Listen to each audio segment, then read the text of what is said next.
क्या बात।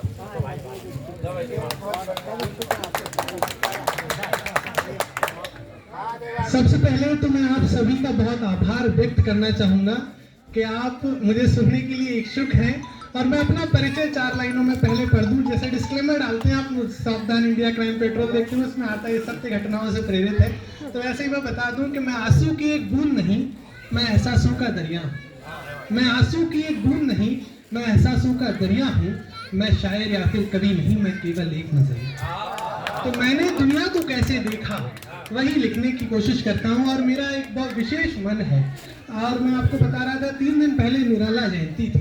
तो एक बसंत हमारे लिए बहुत महत्वपूर्ण होता है। और बसंत हिंदी के लिए क्या है, क्यों महत्वपूर्ण है, उस मणिकांचन संयोग को, बसंत पंचमी और निराला जी के जन्म दिवस के संयोग को मैंने एक 4 लाइनों में समेटने की कोशिश की है। कि जब वृक्षों में आई कौपल पीड़ा को जब वनवास मिला, जब वृक्षों में आई कौपल पीड़ा को जब वनवास मिला, वायु में आई मधुर गंध पतझड़ को जब मधुमास मिला, और जिस दिन धरती की क्षितिज रेख पर नया उजाला आया था, उस दिन हिंदी माँ के आंचल में पुत्र निराला आया था। उस दिन हिंदी माँ के आंचल में पुत्र निराला आया था।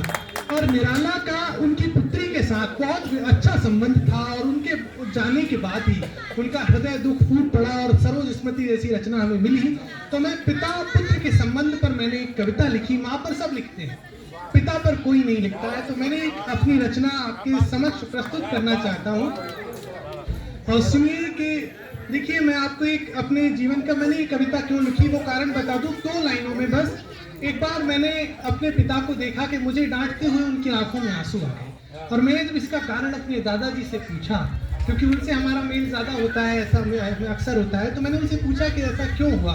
तो उन्होंने मुझे उर्मिलेश जी की ये पंक्तियां कही कि जिंदगी की पाठशाला में बड़ा होकर तुम पिता का दर्द समझोगे पिता होकर। तो पिता का दर्द समझना बहुत मुश्किल काम है। और जो व्यक्ति पिता के मौन को, जो बच्चे पिता के मौन के, उनके गुस्से को, तो भीतर छिपा हुआ उनका प्रेम समझ जाते हैं, उन्हें कुछ और समझने की जरूरत नहीं होती है। और मैं इसीलिए अपनी कविता प्रारंभ करता हूँ कि जब गूंजे घर में किलकारी त्योहार पिता का होता है। जब गूंजे घर में किलकारी त्योहार पिता का होता है, पर जिसे कुछ लोग कहें वह प्यार पिता का होता है।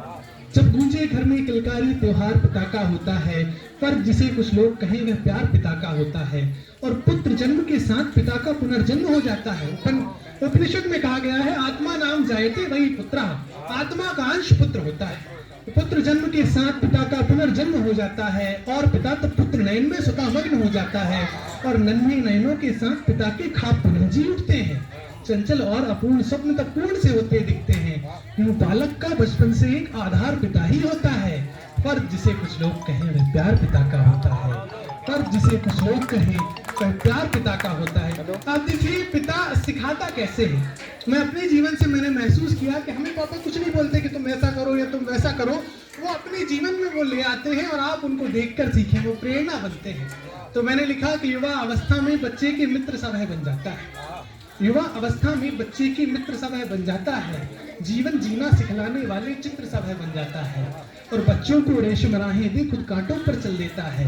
बच्चों को रेशम राहें दे खुद कांटों पर चल देता है। युतर सदृश पत्थर खाकर हर बार मधुर फल देता है। मझधार फंसी हर नैया की पतवार पिता ही होता है। पर जिसे कुछ लोग कहें वह प्यार पिता का होता है। पर जिसे कुछ लोग कहें वह प्यार पिता का होता है।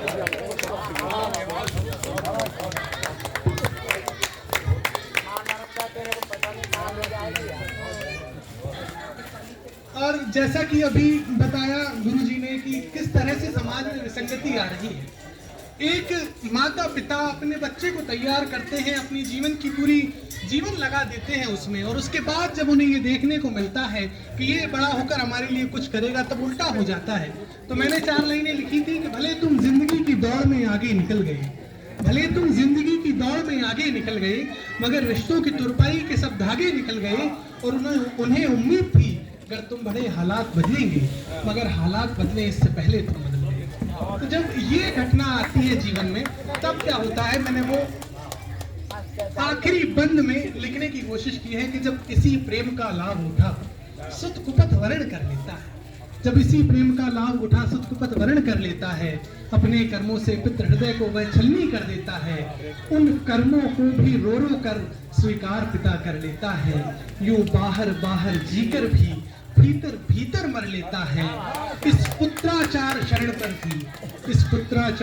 पर भी हर बार पिता ही रोता है, पर जिसे कुछ लोग कहे वह प्यार पिता का होता है, पर जिसे कुछ लोग कहे वह प्यार पिता का होता है।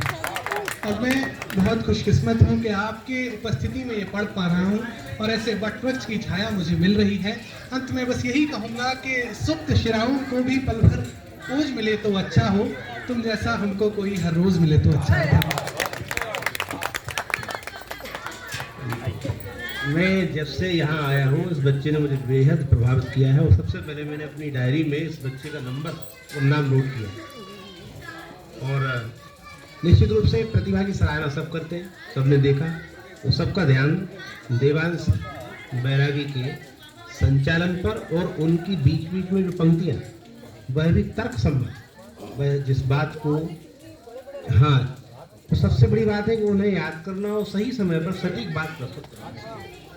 मैं इंतजार में था कि उन्हें पहले पढ़ाया जाए, पर वो मुझे ये कहना पड़ा। मैं तो चाहता हूँ कि अपने काव्य पाठ को ड्रॉप करके एक कविता और बाद में सुनाइए। और जैसा कि सबके लिए नियम है, मैं नियम मुझ पर भी लागू, मैं आपने सिर्फ एक कविता पढ़ूंगा। नहीं कोई नहीं। चांद सरीखा में अपने को घटते देख रहा हूँ, चांद सरीखा में अपने को घटते देख रहा हूँ और धीरे धीरे 100 हिस्सों में बटते देख रहा हूँ। चांद सरीखा में अपने को घटते देख रहा हूँ और धीरे धीरे 100 हिस्सों में बटते देख रहा हूँ। बहुत ही समृद्ध मंच है। गिरिमोहन गुरु जी, आदरणीय खंडेलवाल साहब और मेरे भोपाल के बड़े भाई साहब जो आज के कार्यक्रम की अध्यक्षता कर रहे हैं, मानवी जी, हरी शर्मा जी, आदरणीय सीमा शर्मा जी और मेरे भाई साहब और नाविक साहब। एक बात और जोड़ देता हूँ, काव्य पाठ तो मैं करूँगा ही। मैं एक बागर्थ पटल का संचालन करता हूँ जो अंतर्राष्ट्रीय स्तर पर बहुत चर्चित है। कम से कम 200 लोगों की रचना